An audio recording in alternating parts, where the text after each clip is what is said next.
All right. Hi. Good to see you. Thanks for joining me. I'm Debbie. If we haven't met yet, um, I forgot what to say for a moment. I help couples who want to have a destination wedding, uh, ideally in the Caribbean, but just pretty much any wedding away from home, miles away.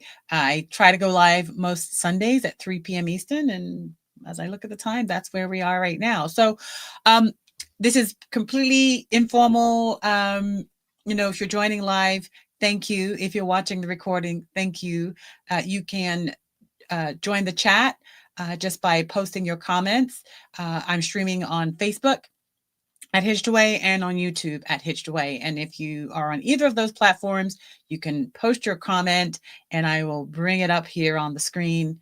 And there we have it. All right. So let's get right into it. So today I just wanted to, this is typically an Ask Me Anything, but I wanted to focus on a few wedding etiquette etiquette dilemmas that might come up as you're planning or maybe attending a destination wedding. And we've got to do our roll call, due diligence. Janice is here. Thank you, Janice. Oh man, I got to get something for you.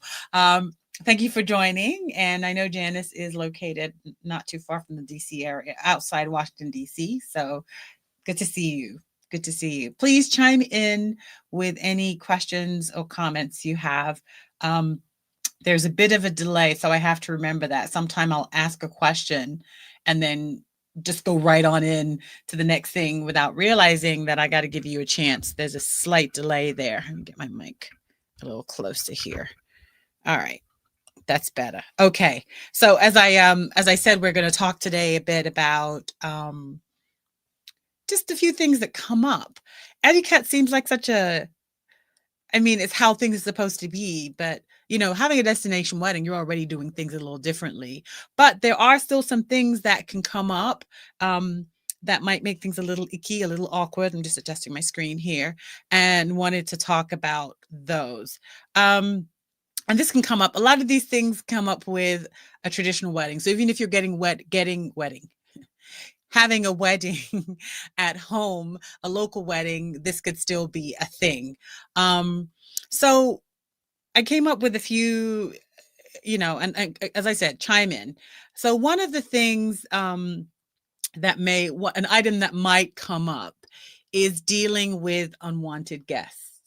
And this can mean a few different things because typically if you're doing a destination wedding, you're not home, everyone's traveled somewhere. So what I'm referring to here are a scenario like this, like unwanted meaning people that are planning to attend, like your partner's ex. Your partner's ex has decided he or she is coming to the wedding.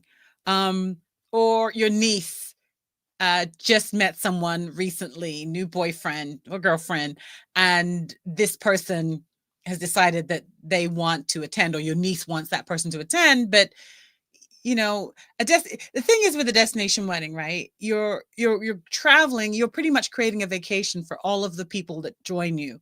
You're all traveling like in a pack.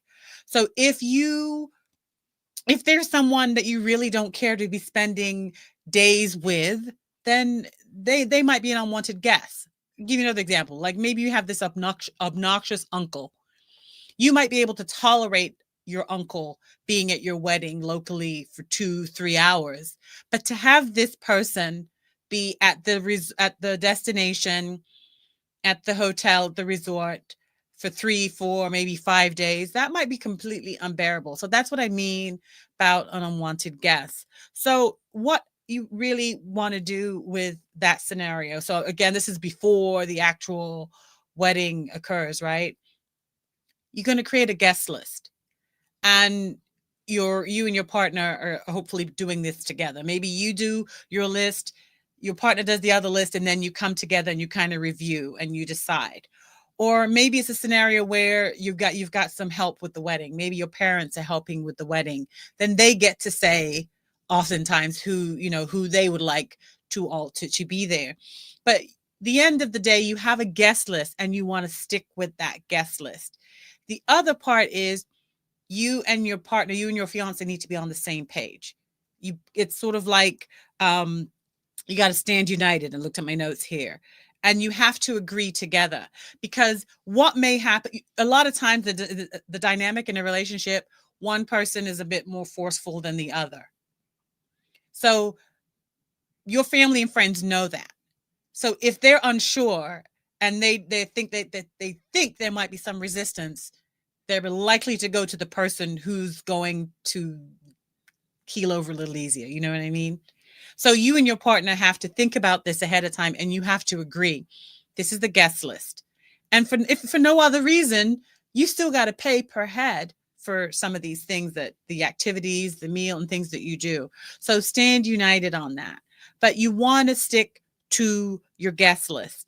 And, you know, when you invite someone to your wedding locally, a lot of times you'll say, and, plus one.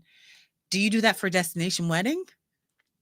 It depends. So again, you've got to have your guest list, and you've got to know your head count, what you can work with. I know someone who had a friend. Let me say it this way: with the plus one, right? There are a lot of people who won't travel if they've got to do it on their own. Like, they're not going to Mexico, they're not going to Jamaica for 4 days, even if it is a family or friend, and a close family member or friend, without having their a spoon coon. You know what I mean? So what do you do? What do you do then?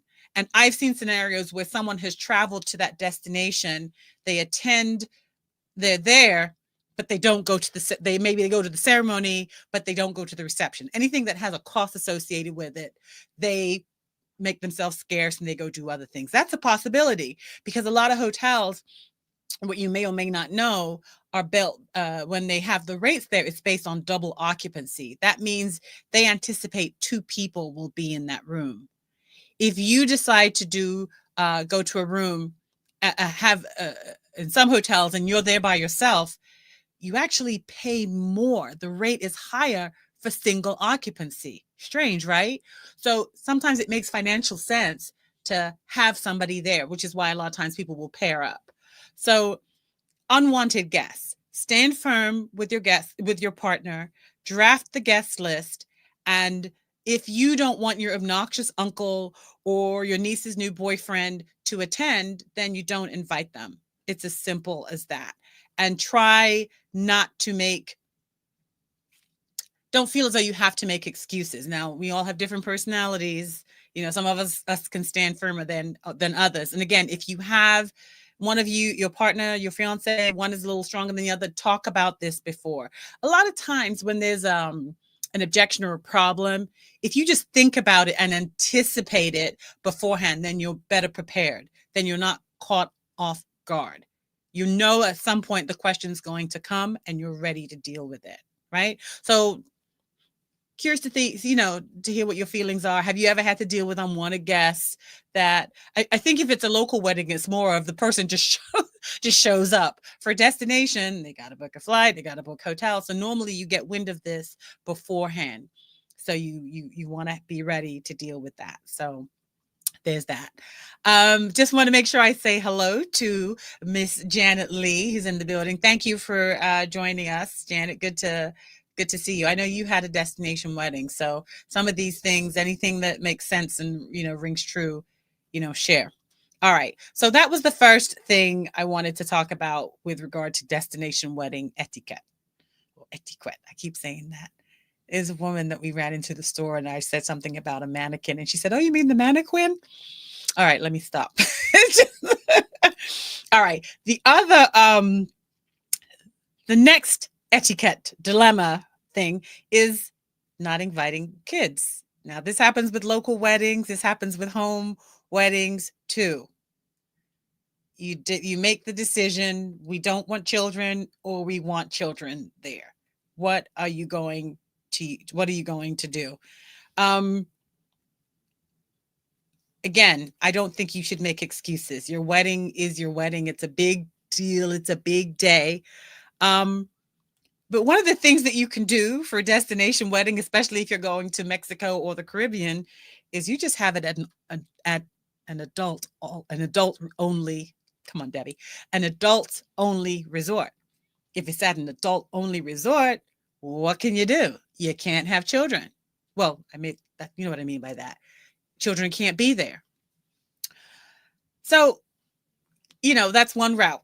But forgetting that, how many, someone's going to be put out in your family. Someone is going to be a little disjointed or not happy that children aren't invited to the wedding. The thing is, the destination wedding, it's easier to pull off. It's easier to say why it is that way, but you still want to be able and be ready to deal with that. Again, I don't think you need to make excuses, and you and your partner should be on the same page with regard to how you're going to respond to that. Also, set expectations, be clear, say it on the invitation, say it on the wedding website, that this is an adults only wedding, adults only event. Because what will happen sometimes is that even though the resort where you're having the wedding is adult only, you may have family members or friends who are looking for resorts close by that allow children or some other type of accommodation and show up to your wedding that way. But you have to, they may not still be able to bring the kids, but remember, your destination wedding is usually, it's longer than a day. There are other events that lead up and surround that wedding, lead up to and surround the wedding. So if it's adults only, it's adults only. Just be clear. And then if you happen to have it at a resort that does allow children, you have to be extra firm. But the thing is, don't make exceptions. I've attended a wedding where the bride said it was no children only. And then I saw children at the wedding. Wasn't a big deal for me. I didn't have young children, but somebody, more than one person, is going to be, well, what the hell? I thought this was an adult only wedding. Why are there children here? Now, what about if you have children and you want your kids to be part of the wedding? Do you make the exception then? I'm curious to hear what your thoughts are, but not inviting kids to a wedding is up to you, but it's going to ruffle some feathers. That's the nicest way I can say that. Janet is saying, I had a destination wedding. Most of my guests used my wedding as their vacation. It was wondering. I'm going to say it was wonderful. Maybe that's what you meant, right? Yes, absolutely right. I mean, when you're planning your destination wedding, you have to think of it. What you are doing, and we've talked about this before, you're planning a trip for all the people that you're inviting, and they're just going to say, yeah, I'm going, or no, I can't make this one. That's what you're doing. You're setting an itinerary, you're creating an opportunity for someone to travel. And you have to keep this in mind, because when you think somebody isn't going to go, if they're viewing it as their vacation, they may figure it out. That oftentimes they'll make it work. So don't count on having a destination wedding and say, I'm going to invite all these people, but I know half of them are not going to come because it's in Antigua, and you might be surprised. As Janet says, a lot of people use this as their vacation. Good point. Janet also says the wedding was one day. The rest of the time was theirs to do whatever they want. Okay, so cool. So that's another way around. That's a good point. When you're setting up your destination wedding and you're creating your itinerary, the wedding is the event, but you may have a welcome party. You may do an excursion where the group goes off on a catamaran. I always use that as an example, but that's really popular for Caribbean destination weddings. But if someone's paying for their round trip airfare, booking their hotel room, then yeah, they need some wiggle room to do whatever they choose to do. But the main reason for going, of course, is your wedding. So good point there. All right. So not inviting kids, that could be a dilemma. That could be an etiquette issue, but just stick to your guns and try to be consistent. And yeah, I would love to know what your thoughts are. If you have young children, and when I say children, I'm talking about under 18, right? Or maybe you're okay with tweens. Is it tweens? Is that what you call them when they 12, 13? Maybe you're just saying no children under 5, no children under. But once you start putting in numbers, then it's sort of like when you go to the restaurant and they say kids under 6, and then all of a sudden your 7-year-old becomes 6. Is this, say that you're 6 if they ask. So then you've kind of got that kind of blurry um, uneasy stuff going on, but stick to your guns. All right. So unwanted guests, not inviting kids. Another thing that comes up, which almost sounds like it shouldn't be a thing, but can be a thing. Um, are guests who want to attend your destination wedding, but can't afford to. Yeah, that can be a thing. Um, and oftentimes, when I'm talking to someone and they're considering a destination wedding, and I say, are you eloping? Just the two of you? Are you inviting guests? And if they say, yeah, how many people are you thinking you're going to invite? And if the number is up there, I'm saying, okay, great. Give me a breakdown of how that works. Are they family? Is it all family, family and friends, co-workers? Well, who are you inviting? But the truth of the matter is, depending on the timing, when your wedding is happening, or just the fact that you're doing a destination wedding, there are guests who will want to attend but cannot afford to go. So how do we deal with this? Well, it depends. If this is someone that you absolutely want to be there, but they cannot afford to go, then the obvious thing is then you and your fiance decide to subsidize their trip. Either you pay a substantial portion, you decide to pay, a smaller amount, halvesies, or you just pick up the bill entirely. That's one way to deal with a guest who wants to attend. You want them to attend, but they cannot afford to. Many times this is a deal breaker. If there is someone, and it doesn't have anything to do with being able to afford it, but let's say parents, usually it happens with older guests, but not necessarily. Someone who has mobility or health issues and they're not able to travel. That can be a deal breaker for someone who's considering a destination wedding. And if that person is so important to you, then I think it should be a deal breaker. If you cannot imagine having your wedding and insert name of this person without that person being there, then that's a big deciding factor. So, you can offer to help if that person is significant to you. Now, what if it's someone who it's not a big deal? They're immense. We know we have some folks in our circle, and we know the certain. Okay, I know such and such isn't going to be able to afford. Should you invite them? Yes, you should. You absolutely should.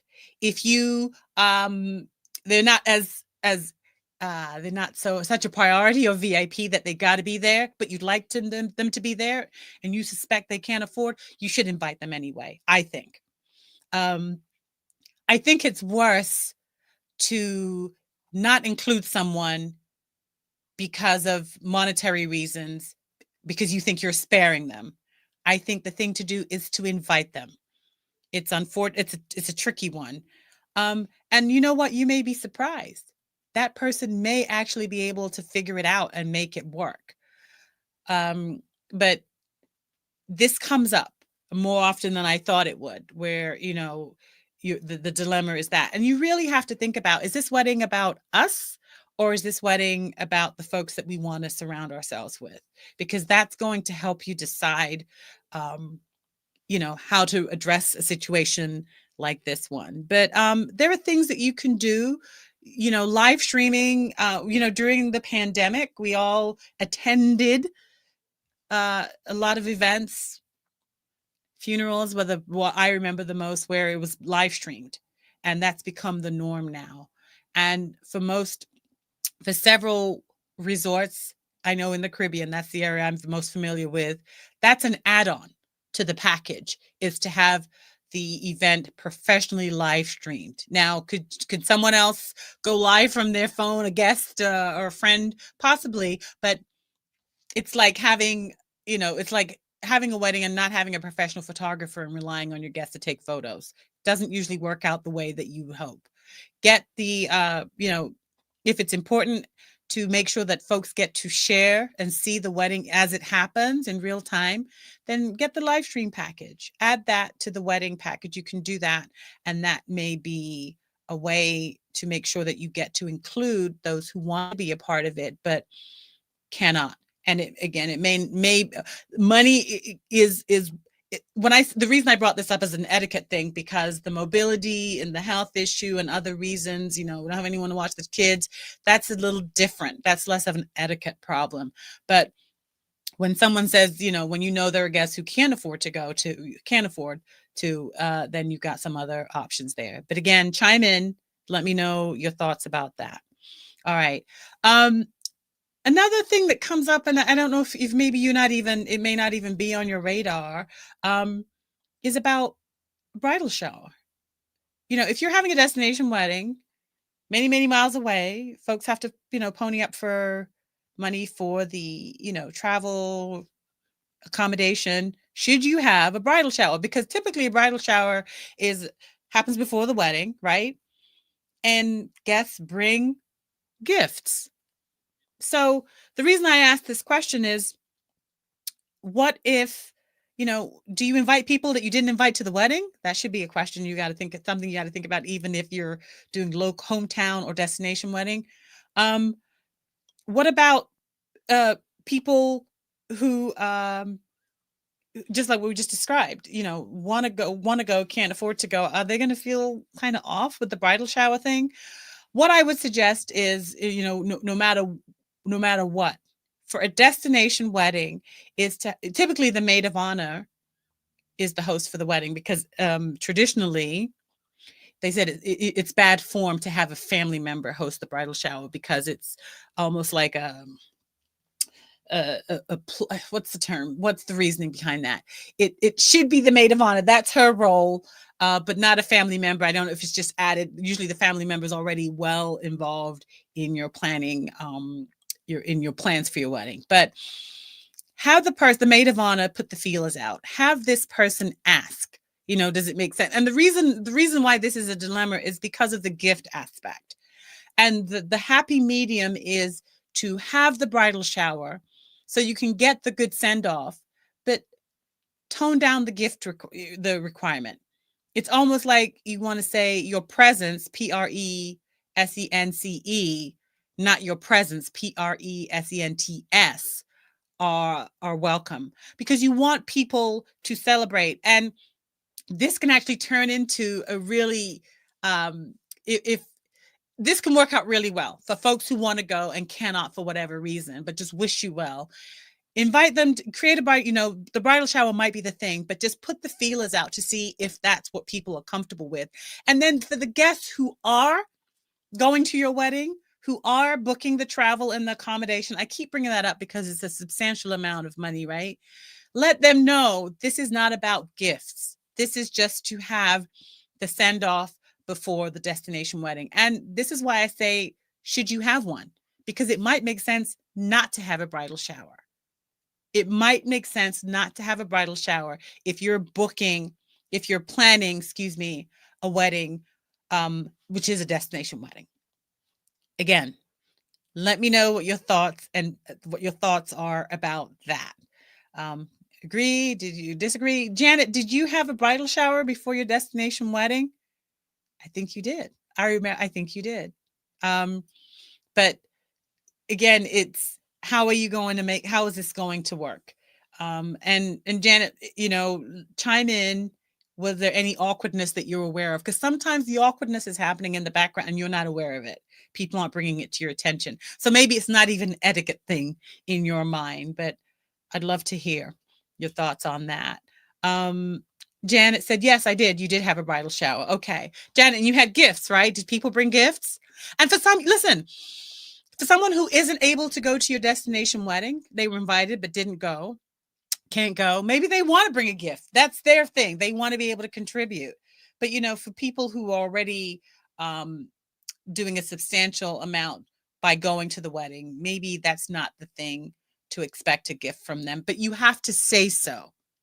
You have to say so, because you don't want that added pressure. All right. Last but not least, it's kind of related to that, is about bachelor or bachelorette parties. And usually this is sort of the last hurrah, right? Before, you're weighed down with the anchor, which is marriage. But, when you're doing a destination wedding, I think it's important, that if you're having a bachelor party or you're having a bachelorette party, that it doesn't overshadow the destination wedding. And a lot of times, if you're having a local wedding, your bachelor or bachelorette party party or trip or get together, I'm saying party, but event, maybe is a better word, happens, there's some traveling involved.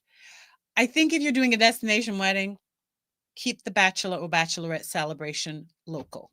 I think that's the fairest thing. That's fair. The fairest thing for folks who are spending money on your destination wedding, and usually a bachelorette party, it's a little more close, tight knit. It's not like the bridal shower, right? Says the woman who's never been married. But I think that's usually the way it is. So what this also means is that you can include friends from home, kind of like the bridal shower thing, but less pressure, because this is something you're planning more as an event. The bridal shower normally has that gift part attached to it.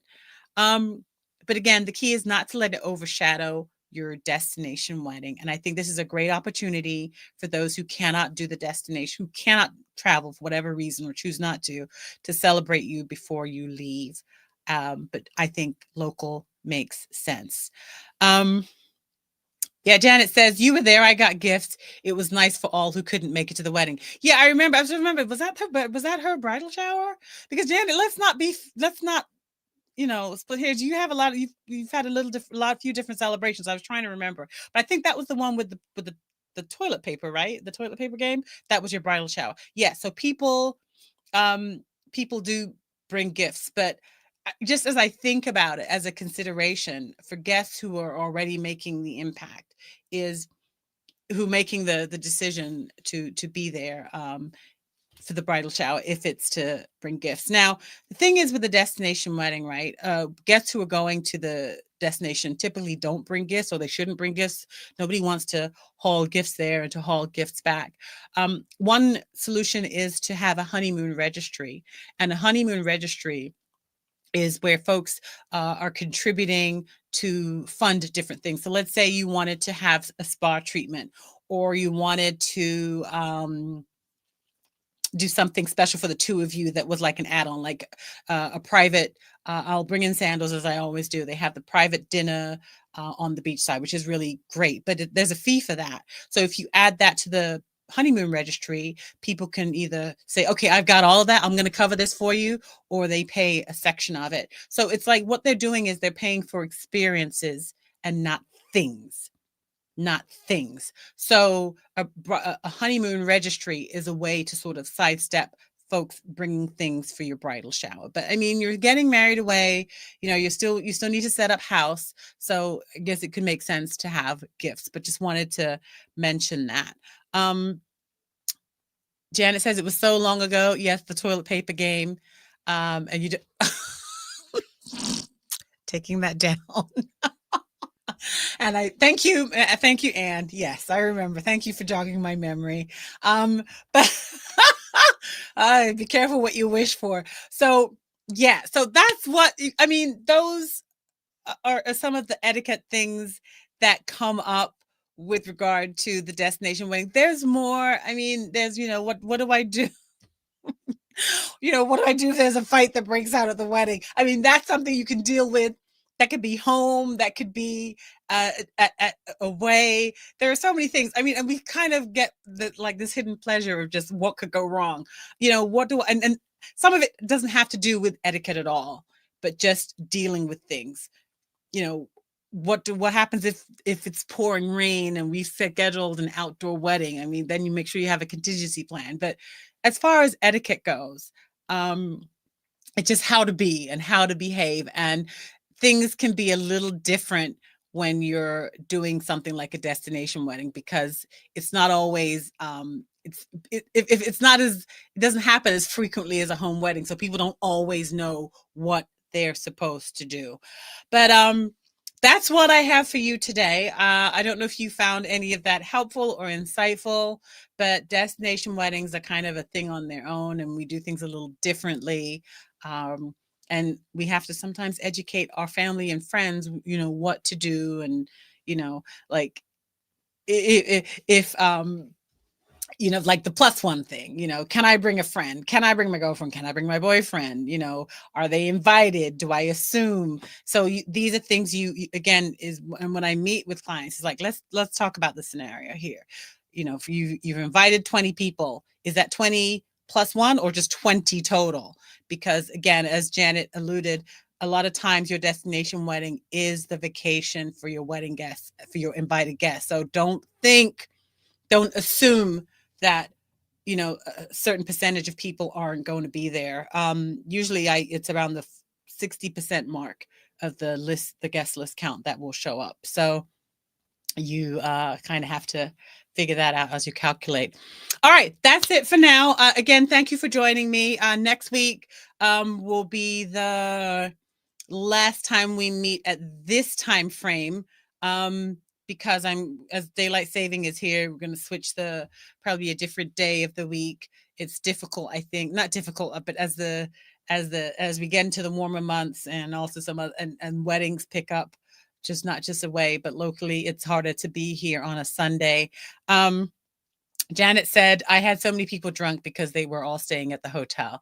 Yeah, so that's the beauty of the destination. You know, no one should be driving if it's at the all-inclusive or at a resort. And Janet said they went wild. Yeah.